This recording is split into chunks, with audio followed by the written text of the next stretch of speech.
안녕하세요. 반갑습니다.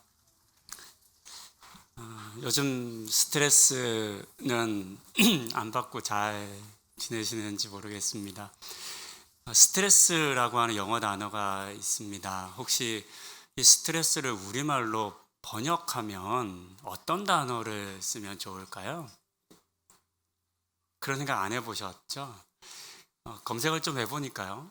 스트레스라는 단어는 따로 번역을 안 하고 그냥 우리말로 스트레스 이렇게 적더라고요. 영어인데 왜 이렇게 적지? 이런 생각을 하면서 스트레스라고 하는 이 단어의 뜻을 한번 찾아봤습니다. 우리말로 이렇게 돼 있더라고요. 압박, 긴장, 강조, 중압이라고 하는 뜻이래요. 이거는 이제 영어 사전에서 찾은 그런 뜻입니다. 틀리거나 다른 것 같지는 않은데, 그렇지만 스트레스라고 하는 이 단어를 압박이라고만 번역하기에는 이게 좀 아쉽고, 뭐 중압 뭐 이렇게만 또 번역하기에도 좀 낯선 면이 있는 것 같습니다. 그래서 이 스트레스라는 단어를 좀 다른 말로 번역하면 무슨 단어가 좋을까를 좀 고민해보고 검색을 좀 해봤어요. 찾아봤어요. 제가 한 단어를 찾아냈습니다. 이 단어를 쓰면 좋겠다라고 하는 단어가 있는데요. 그 단어는 피로라고 하는 단어입니다. 피로. 이제 여러 검색을 하면서 피로골절이라고 하는 단어 들어보셨죠? 이게 이제 운동선수들, 아주 뛰어나고 잘하는 운동선수들이 어릴 때부터 이렇게 뼈나 구조에 이렇게 누적된 그런 피로 때문에 어느 순간에 금이 가거나 이제 부러지는 그런 현상을 일컫는 말인데요. 스트레스 프랙처라고 하는 영어를 씁니다. 그러니까 이 단어가 스트레스가 들어있어요. 근데 이 단어는 스트레스 골절이라고 안 하더라고요. 그쵸? 보통 우리가 쓰는 표현대로 하면 스트레스 골절해야 되는데 피로 골절이라고 번역을 했어요. 그러면서 그래, 이 단어는 어떤가 싶어서 피로라는 단어를 좀 찾아봤습니다. 피로는 괄호로 정신이나 몸이 지쳐 힘든 상태를 의미한다고 합니다. 한자어로 피곤할 피자에 일로자를 써서 일 때문에, 물론 여기서 일은 직장에서 하는 그런 일만이 아니라 우리가 살아가면서 이루어져야 할 모든 일을 의미할 겁니다. 일 때문에 힘들고 지친 그런 상태를 일컫는 단어입니다.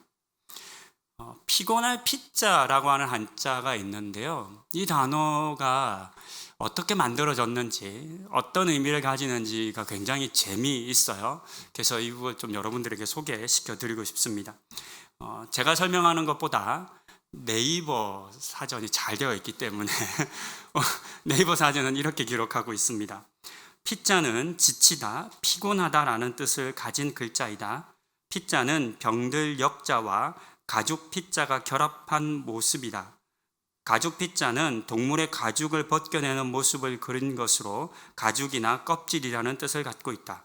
사람이 지치거나 피곤해지면 피부가 먼저 거칠어진다. 그래서 피자는 발음과 함께 피부와 관련된 뜻을 전달하고 있다. 피자는 이렇게 피곤함에 힘겨워하는 사람이 침대에 누워 있다는 의미에서 지치다, 피곤하다라는 뜻을 가지게 되었다. 이게 이제 네이버에 있는 피곤할 피자의 이게 사전적 정의예요. 이렇게 읽어드렸지만 잘 안 와닿죠? 그래서 그림을 준비했습니다. 이제 한자는 표의, 그러니까 의미를 가지고 만들어진 단어잖아요. 왼쪽 위에 보시면 침대가 세워져 있고 그게 사람이 이렇게 누워 있어요. 그 앞에 동물의 가죽이 반쯤 벗겨진 그런 그림이 있습니다. 저게 이제 피곤할 피자가 만들어진 겁니다. 간단히 말씀드리면 사람이 지치고 힘들어서 피골이 상접해지고 병들어 침대에 누워있는 상태를 표현한 단어가 피곤할 피자입니다.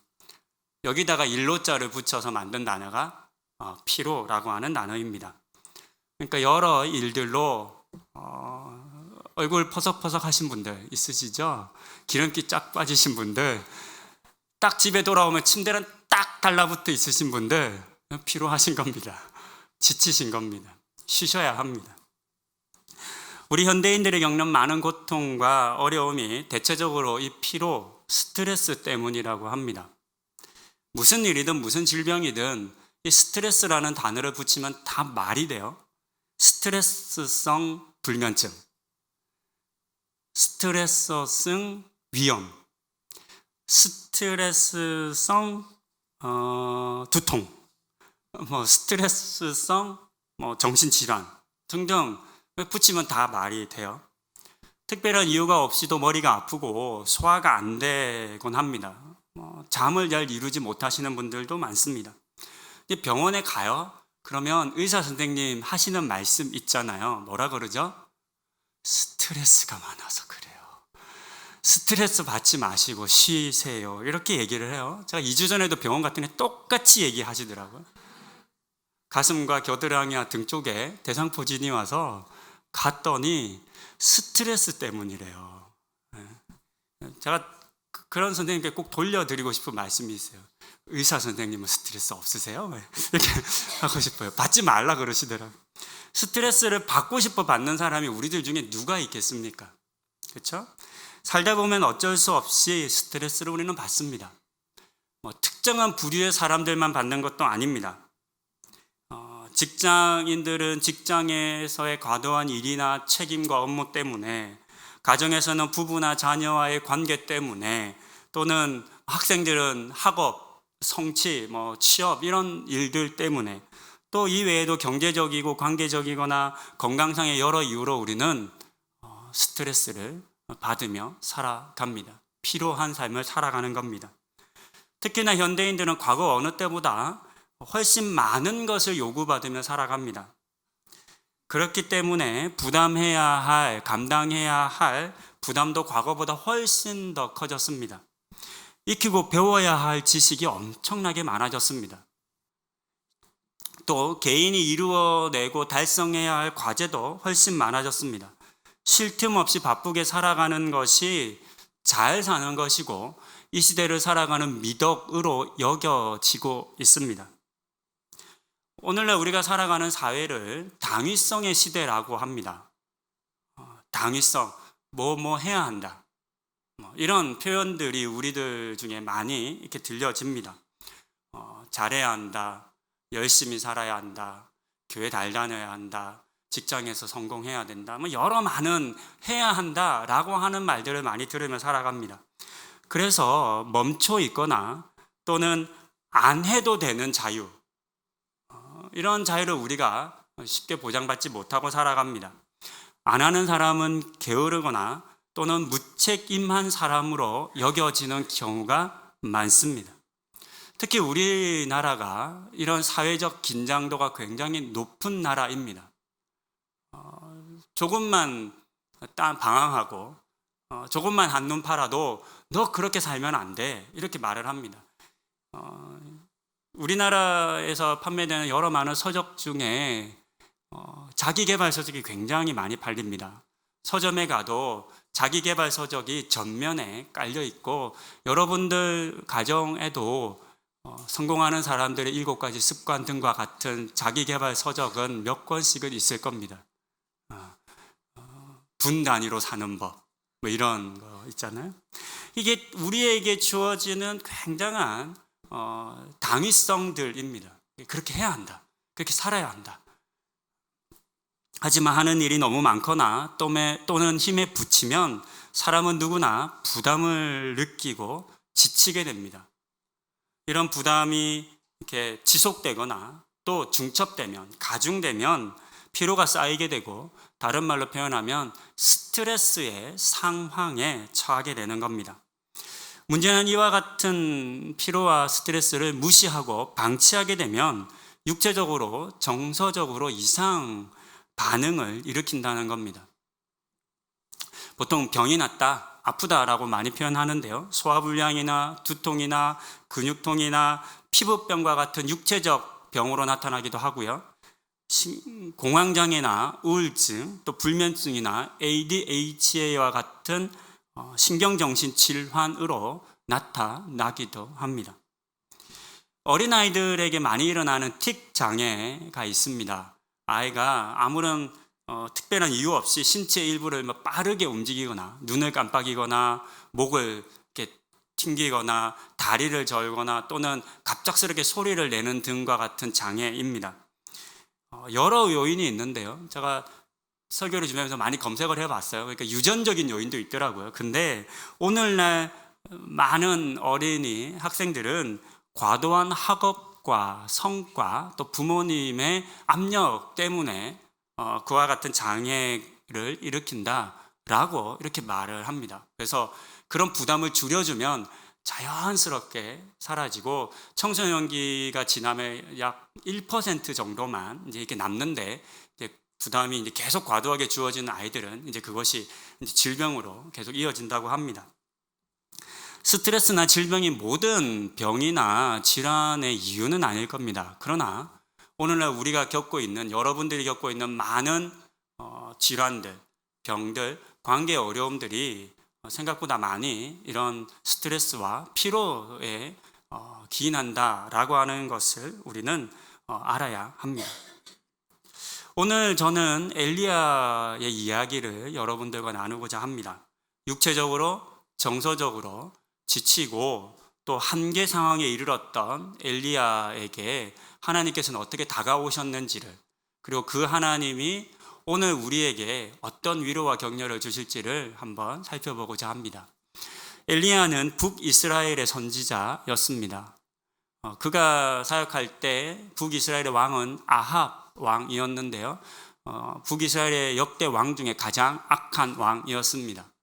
시돈 왕, 이방의 시돈 왕의 딸인 이세벨과 결혼을 했는데요.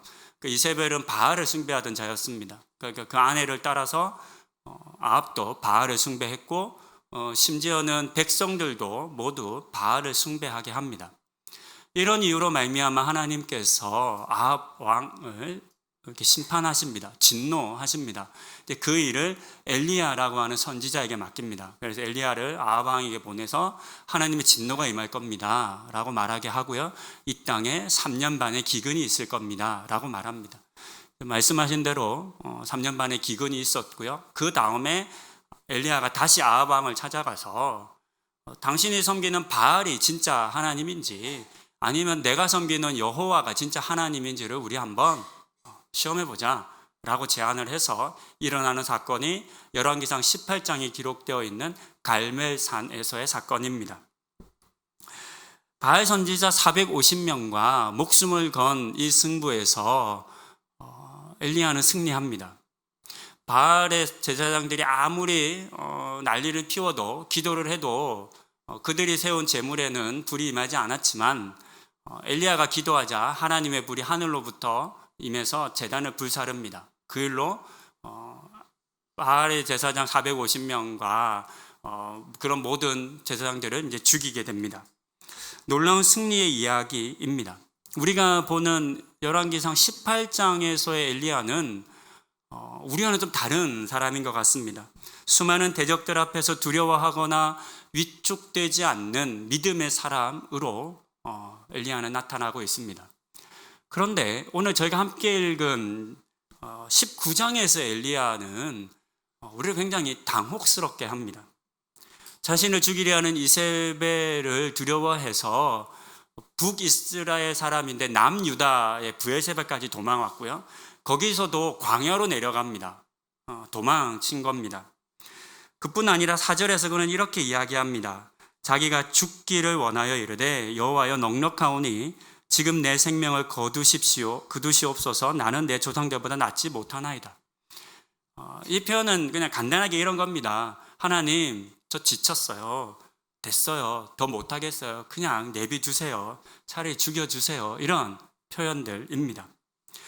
어제의 영웅이 하루아침에 절망에 사로잡힌 도망자가 되었고, 하나님의 말씀을 담대히 선포하던 선지자가 하나님께 떼를 쓰는 사람으로 바뀌어 버린 겁니다. 왜 이렇게 됐을까요? 하루 만에 뭔가 특별한 일이 일어난 것일까요? 이세벨이 사신을 보내서 너 죽여버릴 거야 라고 하는 것이 그렇게까지 두려웠던 공포일까요? 이세벨의 위협은 사실 새로운 건 아닙니다.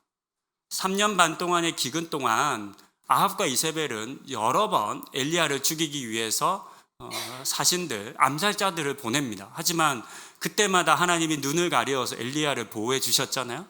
엘리야 아닌 다른 선지자들은 많이 죽임을 당했습니다. 그러니까 이 위협은 특별한 새로운 것이 아니라는 겁니다.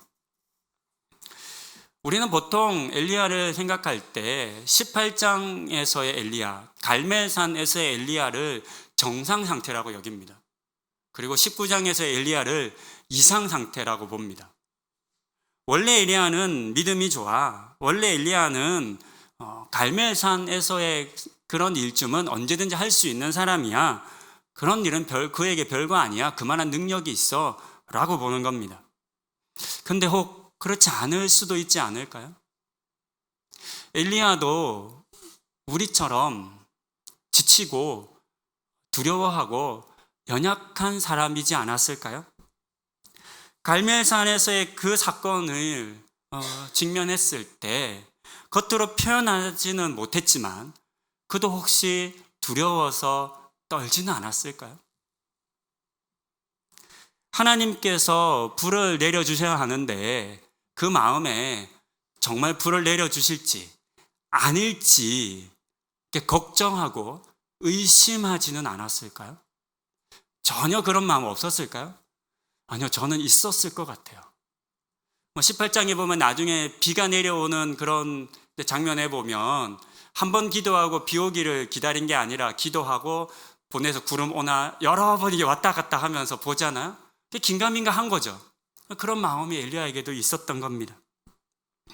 자신을 적대시하고 또 심지어는 죽이려 하는 수많은 사람들 앞에 선다는 건 보통 고통스럽고 힘든 일이 아닙니다. 숨이 막힐 것 같고 그래서 질식할 것만 같은 공포와 두려움이 엘리야에게도 있었을 겁니다. 그래서 다 포기하고 싶고 이쯤에서 그냥 내려놓고 싶다라고 하는 생각도 그에게 있었을 거라고 저는 생각합니다. 18장의 갈멜산에서 그는 얼마나 큰 피로를 느꼈을까요? 얼마나 많은 스트레스를 받았을까요? 사실 우리는 살아가며 이와 비슷한 경험들을 합니다. 나를 반대하는 사람들을 만나는 건 여간 두려운 일이 아닙니다. 여러분 그런 경험 없으세요? 나한테 함부로 하고 폭력적이고 나를 싫어하고 미워하고 죽이려 하는 사람 앞에 서면 막 심장이 미친 듯이 뛰지 않으세요? 상황과 여건이 나빠져서 힘이 쭉 빠져서 할 수만 있다면 그만두고 싶고 포기하고 싶은 경험들 없으신가요? 직장을 다니다가 또는 사업체를 운영하다가 그런 절망의 상태, 가정에서 자녀와 부모와 이런 관계 속에서 이제 막다른 골목이다, 더 이상은 방법이 없다, 그런 경험들 있지 않으신가요? 정도의 차이는 있겠지만 사실 우리는 모두 살아가면서 내 힘으로는 다 감당할 수 없는 일들을 경험합니다. 그 순간에 어찌어찌 견뎌간다 할지는 모르지만 그러나 그때 받은 그 충격, 그 아픔이 너무 커서 지치고 넘어집니다. 갈멜산에서의 두렵고 힘든 일이 지난 후 엘리야는 지쳤습니다. 긴장이 팍 풀어져 버렸습니다. 손발에 힘이 빠지고 아무것도 하기 싫은 그런 상태가 된 겁니다. 이런 경험 있으신 분 잘 아실 겁니다. 이런 때가 되면 뭔가 새롭게 할 힘이 나지 않습니다. 심지어는 먹는 것도 귀찮게 여겨집니다.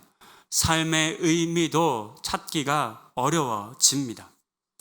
극도의 피로와 스트레스가 엘리야를 완전히 덮어 버렸습니다.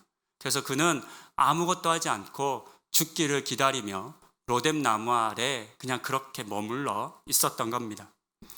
그때 하나님께서 엘리야를 찾아오셨습니다. 5절입니다. 로뎀 나무 아래에 누워 자더니 천사가 그를 어루만지며 그에게 이르되 일어나서 먹으라 하는지라. 두 단어가 눈에 들어옵니다. 어루만지며와 일어나서 먹으라입니다. 지치고 힘들고 아프고 마음도 이렇게 무너져 내릴 때 누군가 다가와서 곁에 있어주면 얼마나 힘이 되는지 모릅니다. 아무 말 하지 않고 그냥 같이 와, 내 곁에 와주고 안아주는 것만으로 또는 내 아픔과 내 힘듦을 그냥 들어주는 것만으로도 격려가 됩니다. 맛있게 잘 차려진 밥상 아니어도 집에 오다가 파는 죽 한 그릇 사 온다 해도 그것 먹으라고 떠먹여주는 그것만으로도 얼마나 우리가 많은 위로를 받는지 모릅니다. 스스로 아무것도 할 수 없을 때, 하고자 하는 마음과 의욕이 생기지 않을 때 누군가 곁에 있어준다는 것, 그렇게 나를 어루만져주고 먹여준다는 것은 그 상황에서 그런 존재는 나에게 구원자일 것입니다. 하나님께서 지쳐 쓰러진 엘리야를 그냥 내버려 두지 않으셨습니다. 그렇게 하면 안 된다고, 왜 그렇게 있냐고, 죽고 싶다는 그런 말 하면 안 된다고 꾸짖거나 야단치지 않으셨습니다. 잠깐의 방황과 휴식조차 나태한 것으로 치부하고 다그치는 오늘날 우리가 살아가는 세상과는 다른 모양과 다른 방법으로 우리에게 하나님께서는 찾아오셨습니다. 하나님께서는 그를 어루만져 주신 겁니다.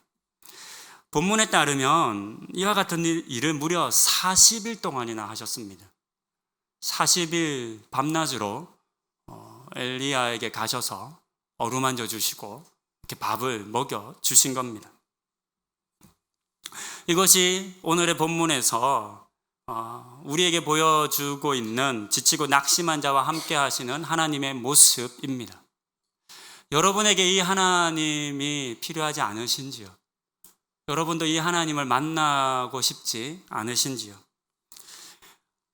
하나님께서 나에게는 이런 천사 안 보내주셨어요 라고 말씀하시는 분이 혹 있을지 모르겠습니다. 그런데 잘 생각해 보십시오. 아닙니다. 오늘 우리가 이 자리에 있기까지 하나님께서는 수많은 천사들을 우리 각 사람들에게 보내주셨습니다. 여러분들이 지칠 때, 낙심할 때, 힘없을 때, 귀찮을 때 여러분을 어루만져주고 격려해주고 먹여준 부모님, 이웃, 친구, 동료, 수많은 믿음의 동역자들이 있으실 겁니다. 그들이 하나님께서 보내주신 천사들입니다. 무엇보다 함께 믿음의 공동체를 이룬 우리 교회와 또 우리 교회 성도들이 오늘의 본문에 등장하는 하나님이 보내주신 천사와 같은 사람들이 되면 참 좋겠습니다. 서로를 더 깊이 알아가며 사랑을 나누는 관계로 각 사람에게 천사가 되는 그런 관계로 우리 교회와 성도들이 관계 맺을 수 있으면 참 좋겠습니다. 여기서 잠시 전교인 수련회 광고 좀 하겠습니다. 어제까지 250명 조금 넘게 신청해 주셨습니다. 아직 신청 못 하신 분들 있으신데요. 늦지 않았습니다. 오늘 하시면 괜찮습니다. 2박 3일 다 안 되시는 분들 그동안 광고 안 했는데요. 하루 접수 가능합니다. 하루 이틀 가능합니다. 나중에 영상도 보시겠지만 왔다 가시면 2만 원, 주무시면 4만 원. 숙박비가 너무 비싸서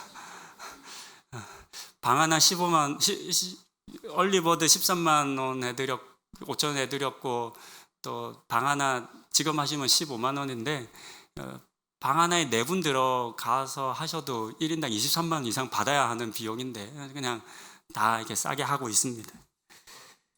오셔서 우리가 경험해야 할 것이 있습니다. 그건 뭐냐면 우리가 서로에게 하나님께서 보낸 천사들이라는 것을 우리는 경험해야 합니다. 하나님께서 지치고 낙심한 서로를 우리 지체들을 통해서 어루만져 주실 겁니다. 격려하고 위로하고 먹여 주실 겁니다. 고픈 배를 채워 주실 겁니다. 여러 가지 이유로 참석하지 못하시는 분들도 계시다는 걸 알고 있습니다. 근데 부탁드리고 싶은 건 나는 안 가니까 남의 일이야라고 생각하지 않아 주시기를 부탁드립니다. 우리의 일입니다.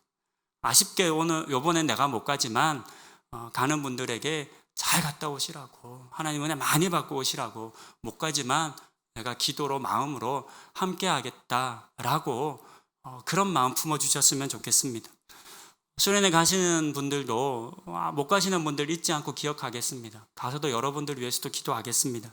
그래서 우리가 가든 가지 못하든 우리가 서로에게 천사인 것을 기억하고 이 지치고 힘든 때, 오늘날 이 시대에 살아가기 힘든 때 하나님이 각 사람에게 보내주신 천사가 그리 멀리 있지 않고 우리 주변에 내 옆에 있다라는 것을 확인하는 기회가 되면 좋겠습니다. 말씀을 정리합니다. 잘해야 한다, 이겨야 한다, 이런 등의 당위성이 지배하는 사회를 우리가 살아가고 있다 말씀드렸습니다. 약점을 보이거나 미숙함이 드러나면 안 된다라고 하는 말을 우리는 참 많이 듣고 살아갑니다. 어쩌면 엘리야도 이런 부담에 짓눌려 있진 않았을까요? 아합과 이세벨 앞에 약점 잡히면 안 돼. 약한 모습 보이면 안 돼. 내가 여기서 넘어지면 큰일 나. 그런 스트레스와 피로 속에서 갈멜산에서의 삶을 살아가지 않았을까요? 그런데 하나님께서는 그 일로 말미암아 스트레스를 받고 피로가 쌓여 도망자가 된, 절망자가 된, 낙심자가 된 엘리야를 다그치지 않았습니다. 뭔가 크게 잘못된 게 아니야. 엘리야한테 뭐 문제가 있는 게 아니야. 지쳐서 그래. 피곤해서 그래. 내가 어루만져주고 내가 먹여주면 다시 일어날 거야. 이렇게 말씀해 주시는 겁니다. 이와 같은 하나님이 오늘 여러분들에게는 필요하지 않으신지요? 여러분들 많이 지치지 않으셨습니까? 습하고 더워서 날씨 때문에도 지칩니다.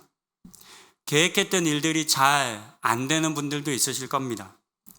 혹 여러분 주변의 가족이나 직장 동료 중에 지독히도 말 안 듣는 사람 때문에 힘들지는 않으신지요?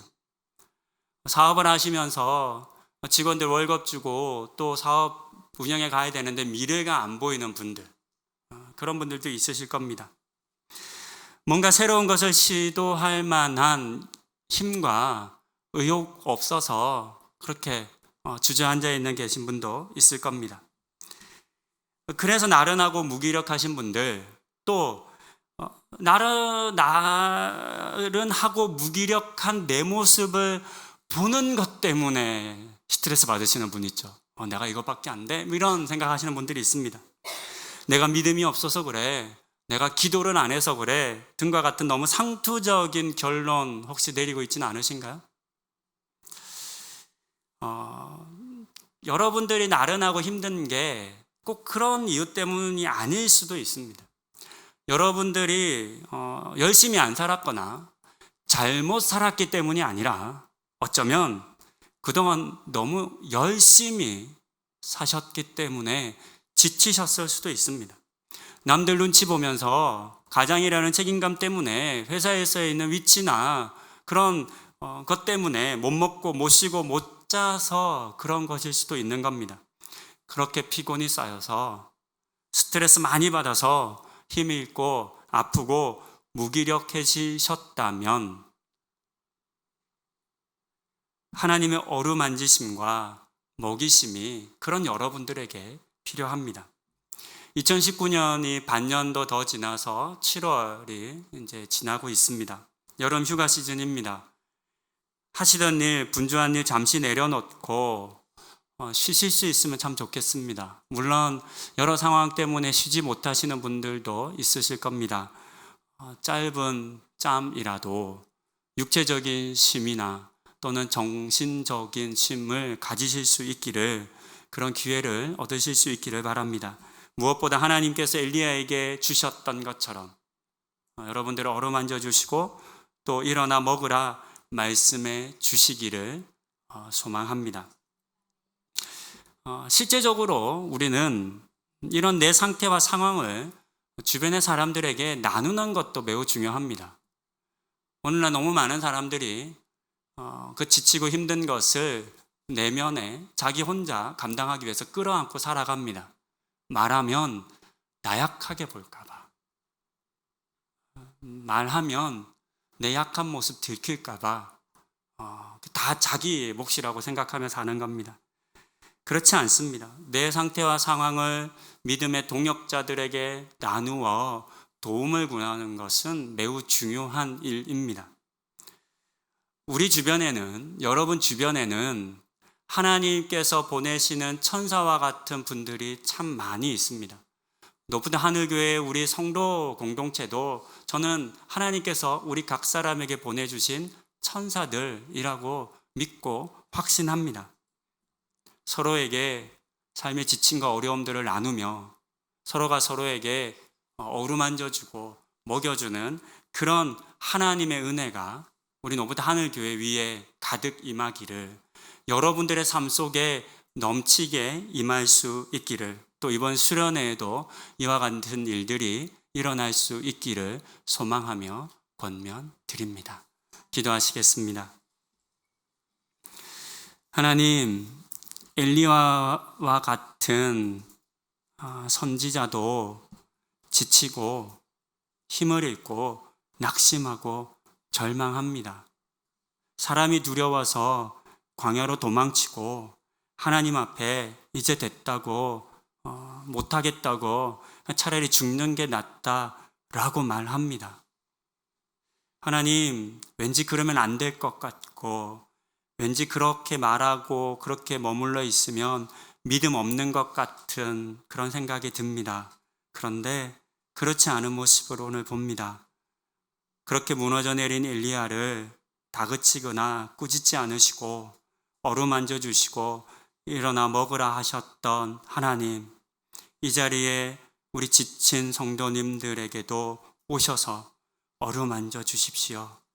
일어나 먹으라 말씀하여 주십시오. 40일 40야를 주님 그렇게 해주셔서 다시금 힘을 얻고 또 믿음의 삶을 살아갈 수 있도록 인도하여 주시옵소서. 우리 모든 성도님들과 또 내일부터 있을 수련회 위에 이와 같은 은혜가 넘쳐나게 하여 주시옵소서. 이 모든 말씀 우리 주 예수 그리스도의 이름으로 기도드립니다. 아멘.